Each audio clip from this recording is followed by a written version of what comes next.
মৃত্যুর পরে যে 40 দিনের যে আনুষ্ঠানিক একটা আয়োজন করে থাকি, যেটাকে আমরা চেহলাম বলে থাকি, তো এই প্রসঙ্গে ইসলাম কি বলে একটু বলবেন? জি, আমি এ ব্যাপারে মোহতারাম আপনার কাছে আসছি। জি, ইসলামে আসলে মৃত্যু পরবর্তী চেহলাম, চল্লিশা অথবা 5 দিনের 27 ইত্যাদি নানা ধরনের আসলে আনুষ্ঠানিকতা আমরা গ্রামে গঞ্জে বা দেশে বা বিভিন্ন দেশে লক্ষ্য করি, যেগুলো আসলে মুসলিম কালচারের অন্তর্ভুক্ত কখনোই ছিল না। এটা ছিল পৌত্তলিক অথবা অন্য জাতির একটা কালচার, যেটাকে আমরা হয়তো দেখে কারো ভালো লেগেছে নিয়ে নিয়েছে, এবং তাদের কাছে মনে হয়েছে যে মৃত্যুর পরবর্তী এই যে অনুষ্ঠান, আমরা কাঙালি ভোজ করি, আমরা মানুষকে খাওয়াই, তাদের উদ্দেশ্যেই তো সওয়াব রেসানি করি ইত্যাদি ইত্যাদি, ফলে এতে খারাপ কি? এটা হচ্ছে একটা দৃষ্টিভঙ্গি, কিন্তু আসলে ইসলামে এর কোনো স্থান নেই। যেহেতু এগুলো হচ্ছে ইসলামের সেই রিচুয়াল যেগুলোর জন্য আমাদেরকে ওহির উপর নির্ভর করতে হয়, যেটাকে আমরা অন্য ভাষায় বলি তাওকিফিয়া। আল ইবাদাতু তাওকিফিয়া, এগুলো ইবাদতের অংশ, এগুলো তাওকিফি, ওহী নির্ভর। ফলে ওহির ইনস্ট্রাকশনের বাইরে মৃত্যু আগে পরে দাফনের সাথে রিলেটেড কোনো অনুষ্ঠান করা যাবে না। এখানে একটা মজার একটা মানে ভার্ডিক্ট আছে, সেটা সৌদি আরবের উচ্চ উলামা পরিষদের ফাতোয়া লাজনা দায়েমা, যেটা স্থায়ী পরিষদের একটা ফাতোয়া আছে, সেখানে তারা উল্লেখ করেছেন দলিল সহকারে যে এই যে একটা রিচুয়াল বা আনুষ্ঠানিকতা চল্লিশা, এটা কিন্তু ফেরাউনের সময়ের একটা রিচুয়াল ছিল, মিশরের, তৎকালীন মিশরের। অতএব তারা এর নাম দিয়েছেন সুন্নাহ ফেরাউনিয়া, ফেরাউনের সুন্নাহ। তো আজকে অবশ্য আমাদের মুসলিম সমাজে এটা ব্যাপকভাবে চর্চিত, অনুশীলিত হওয়ার কারণে অনেকেই হয়তো ভাবছেন যে এত ভালো জিনিস আপনারা খারাপ বলছেন কেন, এবং এই যে ফেরাউনের সুন্নাহ কথাটা বললে অনেকে হয়তো এটাকে খুবই অফেন্সিভ ভাবতে পারেন, কিন্তু এটা তো রিয়ালিটি, এটাই ইতিহাস, এবং এটাই বিশ্বের শ্রেষ্ঠ আলেমদের রিকমেন্ডেশন যে এই সুন্নাহকে, যেটা ফেরাউনের সুন্নাহ, সেটা আমাদেরকে ত্যাগ করা উচিত।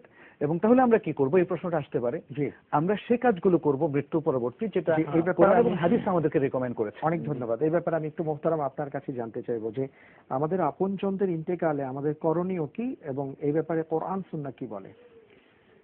জি, আমাদের ডক্টর মনজুর ভাই যেটা বলেছেন আসলে সেটা তো একেবারেই বাস্তব কথা, এবং এই অনুষ্ঠানগুলি মৃত ব্যক্তির আযাবের কারণ। তো আপনি যেটা প্রশ্ন করেছেন যে কি করতে হবে, জি, যেটা করতে হবে সেটা একটা হাদিসের মধ্যে 5টি বিষয়ের কথা এসেছে, আবু দাউদ বর্ণিত একটি হাদিস, আরেকটিতে 7টি বিষয়ের কথা এসেছে, যে ইন্না মিম্মা ইয়ালহাকুল মুমিনা মিন হাসানাতিহি বাদা মামাতিহি, মুমিনের মৃত্যুর পরে যেসব পুণ্য সে পাবে তার মধ্যে একটা হলো যেমন মুসহাফান ওয়ারাসাহু, সে কোরআন কারীমের একটা কপি সে কাউকে দিল অথবা তার পক্ষ থেকে কেউ দিল, এটা সে যতদিন তেলাওয়াত ছিল সে। দ্বিতীয় হলো ওয়ালাদান সালেহান তারাকা, একটা সুসন্তান সে রেখে গেল, একটা সৎ সন্তান, পুণ্যবান সন্তান, সে ছেলে হোক মেয়ে হোক, একটা সাদাকায়ে জারিয়া, সে তো দোয়া করবে, সে দোয়া করবে, সে চল্লিশা করবে না, সে দোয়া করবে, দাআলাহু ইয়াদউ লাহু, এটা হাদিসের ভাষা।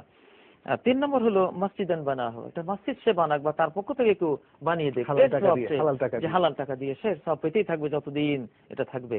4 নম্বর হলো নাহরান আজরাহু, কোন একটা নদী নাব্যতা হারিয়ে ফেলেছে, এলাকা মরুভূমি হয়ে যাচ্ছে, সেটা খনন করে দিল মৃত ব্যক্তির পক্ষ থেকে, অথবা নদী প্রবাহিত করে দিল, উপকার বলেছিলাম একটা নদীর নাব্যতা, একটা নদী প্রবাহিত করে দেয়া। 5 নম্বর হলো বাইতান লিবনি সাবিল বানাহু, মুসাফির বা পথিকদের জন্য কোন একটা পান্থশালা নির্মাণ করে দিল, তারা একটু রেস্ট নেবে, এখানে একটু পানি পান করবে, রেস্ট হাউস। হ্যাঁ, এটা ইসলামের খুবই সুন্দর একটা জিনিস। একজন মৃত ব্যক্তির পক্ষ থেকে এটা করলে কত বিশাল সাদাকা জারিয়া হয়ে যাবে।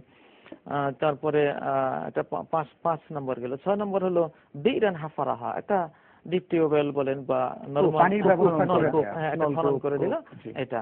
7 নম্বর বলা হলো সাদাকাতান তাসাদ্দাকা বিহা, যে কোনো সাদাকায়, যে কোনো সাদাকা জারিয়া সে রেখে গেল, এটা সে ওয়াকফ রেখে যায়, সেটা তো সাদাকা জারিয়া। আর আবু দাউদের যে হাদিসটা আমরা বলছিলাম সেখানে 5টি বিষয় এসে একজন প্রশ্ন করলেন যে হাল বাকিয়া মিন বিররি ওয়ালিদাইয়া শাই, আমার মা বাবার কোনো কিছু করার আমার আছে কিনা তাদের মৃত্যুর পরে। নবীজি বলেন আল ইস্তিগফারু লাহুম, ওদের জন্য ইস্তিগফার করো, ওয়াসসালাতু আলাইহিম, ওদের জন্য যে কোনো দোয়া করো। 3 নম্বর সালাতুর রাহিম আল্লাতী লা তুসালু ইল্লা বিহিমা, তাদের যত আত্মীয়স্বজন আছে এদের সাথে সদ্ব্যবহার করলে ওনারা এর সওয়াব পেয়ে যাবেন। তারপরে ইনফাযু আহদিহিমা মিন বাদি মাউতিহিমা, তারা যদি কাউকে কিছু দেওয়ার প্রতিশ্রুতি দিয়ে গিয়ে থাকে যে তোমাকে আমি 100 টাকা দেব, ওনাকে 500 টাকা দেব, উনি দিতে পারলেন না, তুমি দিয়ে দাও, এটা সওয়াব উনি পাবেন। 5ম হলো ইকরামু সাদিকিহিমা, মায়ের যত বান্ধবী আছে, বাপের যত বন্ধু আছে, ওদেরকে যদি তুমি কিছু দাও, হাদিয়া দাও, ভালো ব্যবহার করো, সুসম্পর্ক রাখা, এইটার সমস্ত সওয়াব তারা লাভ করবে। সুবহানাল্লাহ।